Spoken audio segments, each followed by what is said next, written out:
सुंदर सा गांव था, जहां की सुबह आमतौर पर पक्षियों के चहचहाने से होती थी।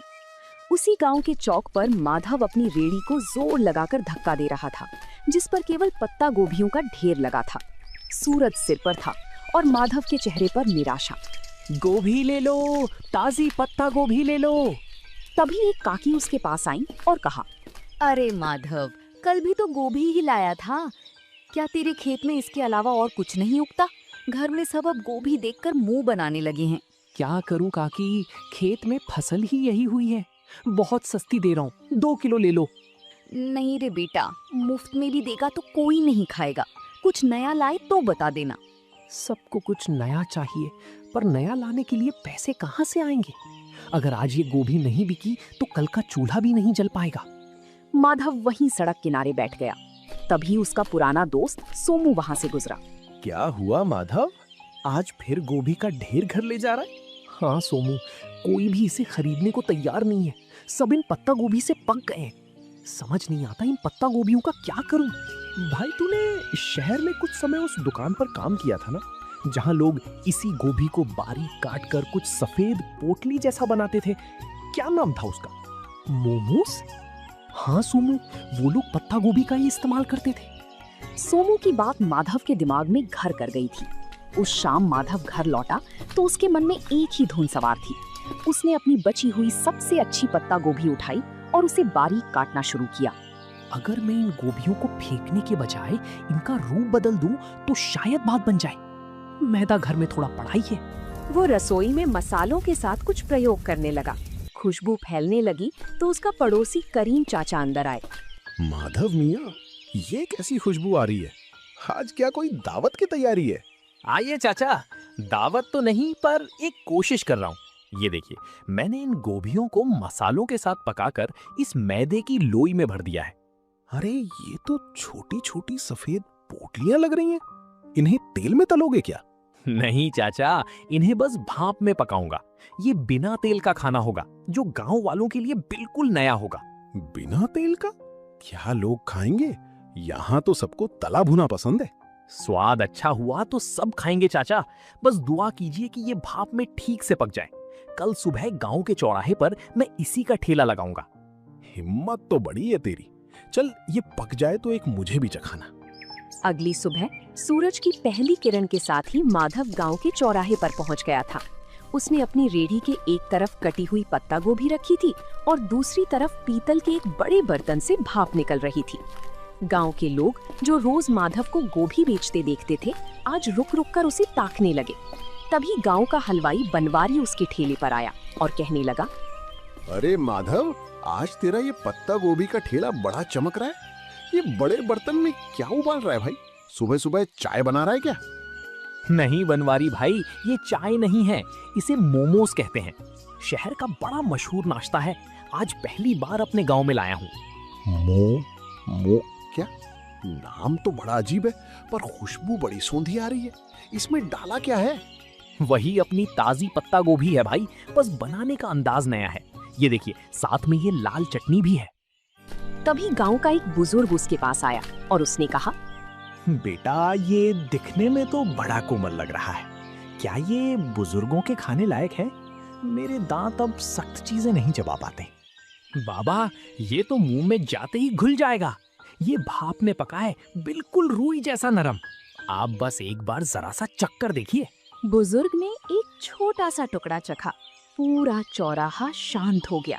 सब बुजुर्ग के चेहरे के भाव देख रहे थे। जैसे ही बुजुर्ग ने मोमोज का टुकड़ा चबाया, उनके चेहरे पर एक बड़ी सी मुस्कान फैल गई। माधव ने उन्हें थोड़ी और लाल चटनी दी। देखते ही देखते वहां मौजूद दूसरे लोग भी अपनी बारी का इंतजार करने लगे।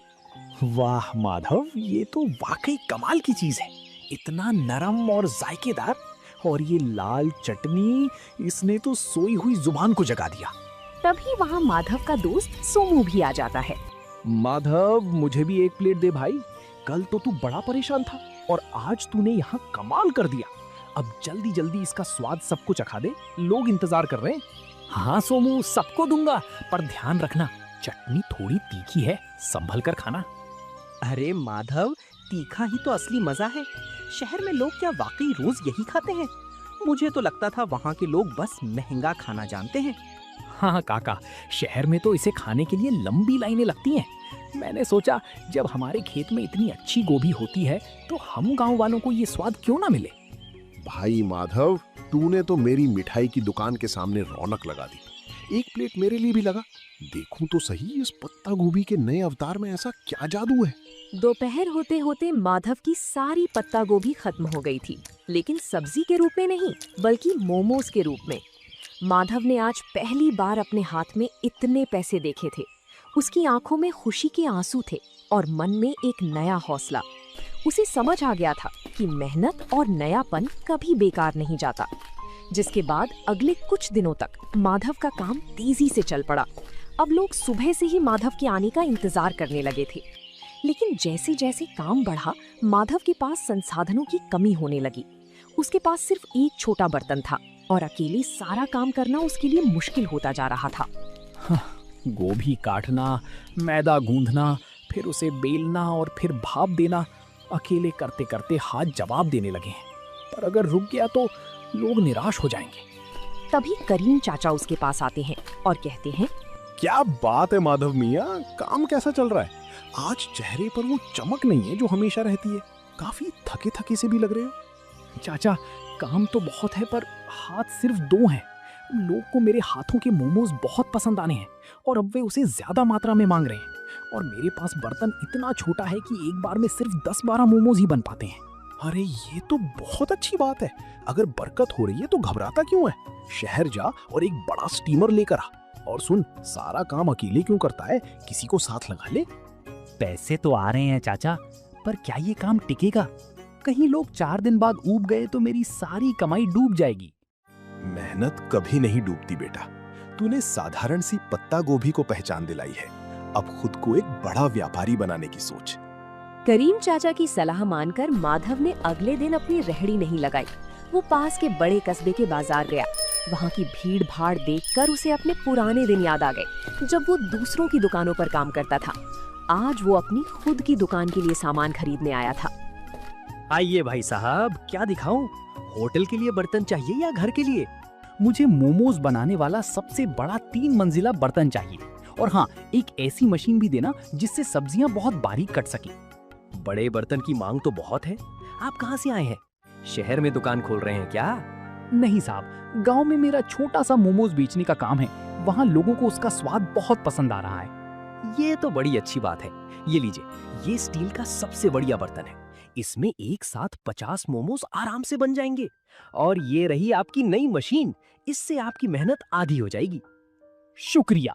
अब गांव लौटकर मुझे सिर्फ खाना नहीं बनाना, बल्कि अपने काम को और बेहतर बनाना है। कल से गांव वालों को मोमोज खाने के लिए इंतजार नहीं करना पड़ेगा। माधव जब नए बर्तनों के साथ गांव लौटा तो शाम हो चुकी थी। रास्ते में उसने ढेर सारी पत्ता गोभी खरीदी। उसे पता था कि अब उसका संघर्ष एक नए मुकाम पर पहुंच चुका है। उसने रात भर जागकर नए बर्तनों को साफ किया और अगले दिन की तैयारी की। अगली सुबह जब माधव चौराहे पर पहुंचा तो उसकी रेहड़ी का नजारा बदला हुआ था। 3 मंजिलों वाला ऊंचा स्टील का स्टीमर सूरज की रोशनी में चमक रहा था। गांव वाले ये नया अजूबा देखने के लिए जमा हो गए। माधव के चेहरे पर एक नई चमक थी, क्योंकि अब उसे ग्राहकों को इंतजार नहीं कराना पड़ता था। वाह भाई माधव, ये क्या रॉकेट ले आया आज? ये तो बड़ा आलीशान लग रहा है। रॉकेट नहीं है सोमू भाई, ये 3 मंजिला स्टीमर है। अब एक साथ कई लोग मोमोज खा पाएंगे। कल तक तुम लोग शिकायत करते थे ना कि देर लगती है, लेकिन अब इसकी मदद से नहीं लगेगी। अरे भाई, बर्तन तो बड़ा कर लिया, पर क्या स्वाद वही रहेगा? अक्सर काम बढ़ने पर लोग जायका भूल जाते हैं। बनवारी भाई, जायका तो मेरी मेहनत में है, बर्तन में नहीं। आप बस देखते जाइए। आज मैंने चटनी में एक खास चीज और मिलाई है, खेत का ताजा पुदीना। माधव, सुना है तूने कस्बे से कोई मशीन भी मंगवाई है? क्या अब मशीन से खाना बनाएगा? नहीं काका, मशीन सिर्फ सब्जियां बारीक काटने के लिए है। मेहनत तो अभी भी इन हाथों की ही रहेगी। मशीन से बस मेरा समय बचेगा, ताकि मैं आप सबको गर्मा गर्म खाना खिला सकूं। उस दिन माधव की रेहड़ी पर इतनी भीड़ थी कि गांव का मुख्य रास्ता जाम होने लगा। माधव बड़ी फुर्ती से हाथ चला रहा था। वो पत्ता गोभी की फिलिंग भरता, उन्हें आकार देता और स्टीमर में सजाता। कुछ ही मिनटों में भाप के साथ मोमोज तैयार हो जाते। तभी गांव के पटवारी जी अपनी गाड़ी से वहां रुके। माधव, ये क्या शोर मचा रखा है तुमने? पूरा गांव यहीं जमा हो गया है क्या? प्रणाम पटवारी जी, कुछ नया शुरू किया है। ये पत्ता गोभी के मोमोज हैं। आप भी जरा चक्कर देखिए, फिर बताइएगा कि गांव में ये कैसा लग रहा है। पटवारी जी ने जैसे ही एक निवाला खाया तो उन्होंने कहा, वाकई मैंने शहर में कई जगह के मोमोज खाए हैं, पर तुम्हारी ये पत्ता गोभी की फिलिंग और ये देसी पुदीने वाली चटनी, इसका कोई जवाब नहीं। तुमने तो कमाल कर दिया। शुक्रिया साहब, बस सोच रहा था कि अपनी गोभी को फेंकने से अच्छा है उसे इस तरह लोगों तक पहुंचाया जाए।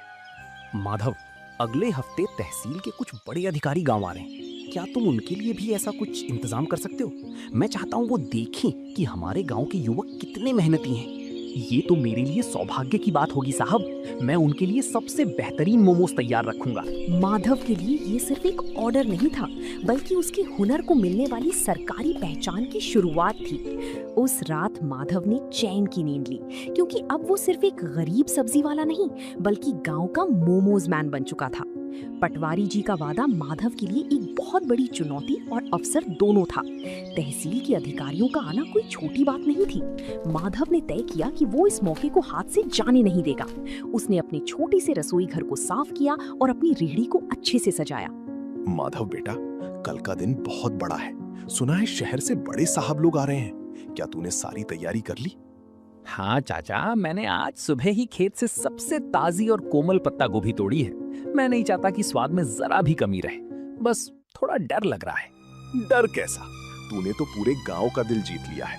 वो तो फिर भी बाहर के लोग हैं। बस अपनी सादगी और सफाई का ध्यान रखना। सोमू, तू कल मेरी मदद करेगा? मुझे प्लेटें लगाने और पानी पिलाने के लिए किसी भरोसेमंद इंसान की जरूरत होगी। तू चिंता क्यों करता है भाई? मैं सुबह ही पहुंच जाऊंगा। हम दिखा देंगे कि हमारे गांव का स्वाद किसी बड़े शहर के होटल से कम नहीं है। दोपहर का समय था। तहसील के अधिकारी अपनी गाड़ियों से गांव की चौपाल पर पहुंचे। पटवारी जी ने गर्व के साथ माधव की रेहड़ी की ओर इशारा किया। माधव के चेहरे पर एक विनम्र मुस्कान थी। उसने बड़ी ही सफाई से अधिकारियों के सामने गर्मा गर्म मोमोज परोसे। पटवारी जी, मैंने सुना था कि यहाँ का कोई युवक बहुत अच्छा काम कर रहा है।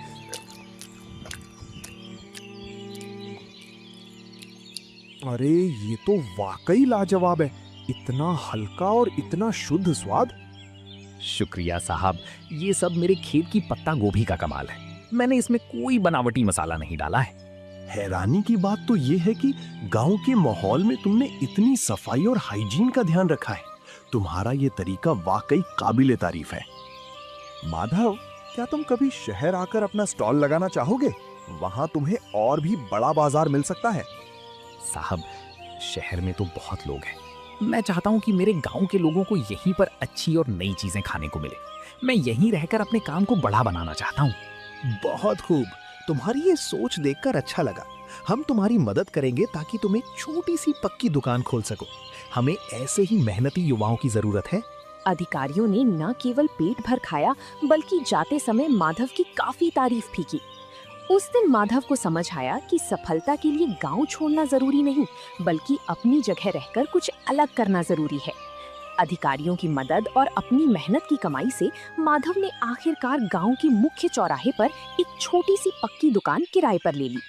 अब उसे धूप और बारिश में रेहड़ी खड़ी करने की चिंता नहीं थी। उसने अपनी दुकान का नाम रखा माधव का देसी जायका। दुकान की दीवारों पर उसने खेत और गांव के सुंदर चित्र बनवाए थे। अरे भाई माधव, अब तो तू सेठ बन गया। इतनी सुंदर दुकान और वो भी गांव के सबसे मुख्य मोड़ पर। अब तो हमें बैठने के लिए कुर्सियां भी मिलेंगी। सेठ नहीं बनवारी भाई, बस आप सबका प्यार है। दुकान पक्की हो गई है तो क्या हुआ, स्वाद तो आज भी वही मिट्टी से जुड़ा रहेगा। आइए, आज उद्घाटन के दिन पहली प्लेट आप ही के नाम। माधव मियाँ, देख रहे हो, जहाँ तू कभी गोभी का ढेर लेकर उदास बैठा रहता था, आज वहाँ तेरे नाम की धूम मची है। मैंने कहा था ना, गोभी को पहचान तूने दी है। चाचा, ये सब आपकी बातों का ही असर है। अब मैंने सोचा है कि मैं गांव के 2 और बेरोजगार युवकों को यहाँ काम पर रखूंगा।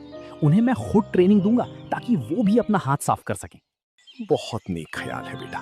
तरक्की वही है जो सबको साथ लेकर चले। वक्त बीतता गया और माधव की दुकान अब केवल सोनापुर ही नहीं बल्कि आसपास के 10 गांवों में मशहूर हो गई। लोग दूर दूर से उसके पत्ता गोभी मोमोज खाने आने लगे। माधव ने कभी अपनी गुणवत्ता से समझौता नहीं किया। वो आज भी रोज सुबह अपने खेत से ताजी गोभी खुद तोड़कर लाता था। माधव भाई, आज तो शहर से भी कुछ लोग आए थे। कह रहे थे कि सोशल मीडिया पर तुम्हारी दुकान की बड़ी चर्चा है। अब तो तुम्हें शहर में भी ब्रांच खोल लेनी चाहिए। सोमू, शहर की चकाचौंध अपनी जगह है, पर जो सुकून इस गांव की हवा और अपनों के बीच काम करने में है वो कहीं नहीं। मेरा मकसद सिर्फ पैसा कमाना नहीं था, बल्कि अपनी मेहनत को एक नई दिशा देना था। तुमने वाकई साबित कर दिया कि अगर इरादा पक्का हो तो एक गरीब सब्जी बेचने वाला भी अपने हुनर से तकदीर बदल सकता है। मेहनत का कोई विकल्प नहीं होता सोमू। आज जब मैं पीछे मुड़कर उन पत्ता गोभी से भरी रेहड़ियों को देखता हूँ तो मुझे गर्व होता है कि मैंने हार नहीं मानी। तो दोस्तों, आप लोगों को ये कहानी कैसी लगी कमेंट करके जरूर बताएं और ऐसी कहानियों को देखने के लिए वीडियो को लाइक करें और चैनल को सब्सक्राइब